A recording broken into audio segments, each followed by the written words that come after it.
নমস্কার সকলকে। প্রিয় বন্ধুরা, কেমন আছো তোমরা? আর নতুন বছরের দ্বিতীয় দিনে সকলকে স্বাগত জানাই আমার আরেকটি ভিডিওতে।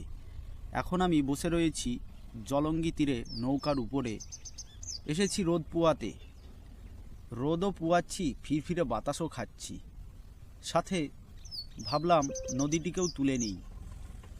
এই নদীটি বর্ষার পরে প্রায়ই জল নেমে গেছিল বহু দূর পর্যন্ত, কিন্তু এখন দেখা যাচ্ছে জল কিছুটা বেড়ে গেছে। আর এই যে জেলেরা তাদের মাছ টাছ ধরে এসে নৌকাগুলোকে সুন্দরভাবে তারা লাইন দিয়ে তাদের মতন যে জায়গা সেই জায়গায় বেঁধে রেখেছে। আর পাশেই ধার, সেই ধারে এসে বসেছি। আর এই সাইডটা মানে তোমার কি বলবো, ভাঙে জল বাড়ে যখন বর্ষার সময়। আর ওই যে ঘাটের ওপারে মাঠ আছে, ওই দিক দিয়ে একটা ট্রাক্টর যাচ্ছে,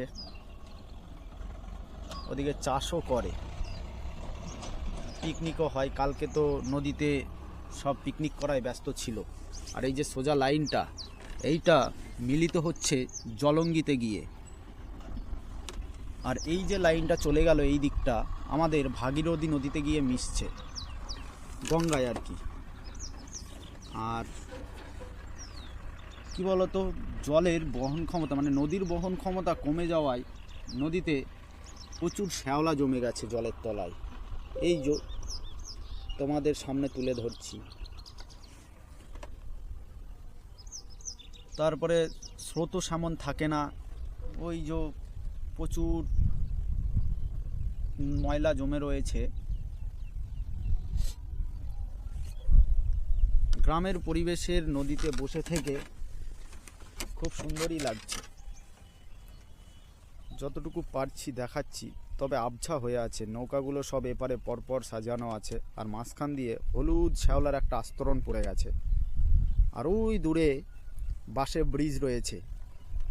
এপার থেকে ওপারের যাতায়াত ব্যবস্থার একমাত্র ভরসা হচ্ছে বাঁশের সেতু, আর সেটি আছে। মাঝে মাঝে নদীর চরে উকি মারছে হলুদ সরিষা ফুলগুলো।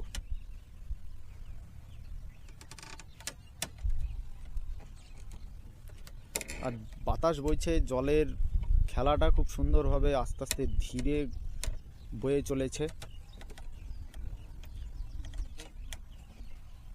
আর এই যে নদীর ধারে তোমার WBSEDCL এর অফিস হচ্ছে, ওই দূরেই শ্মশান রয়েছে। চলো রাখি তাহলে, আবার দেখা হচ্ছে অন্য কোনো সময় অন্য কোনো ভিডিওতে। ততক্ষণ সকলে ভালো থেকো।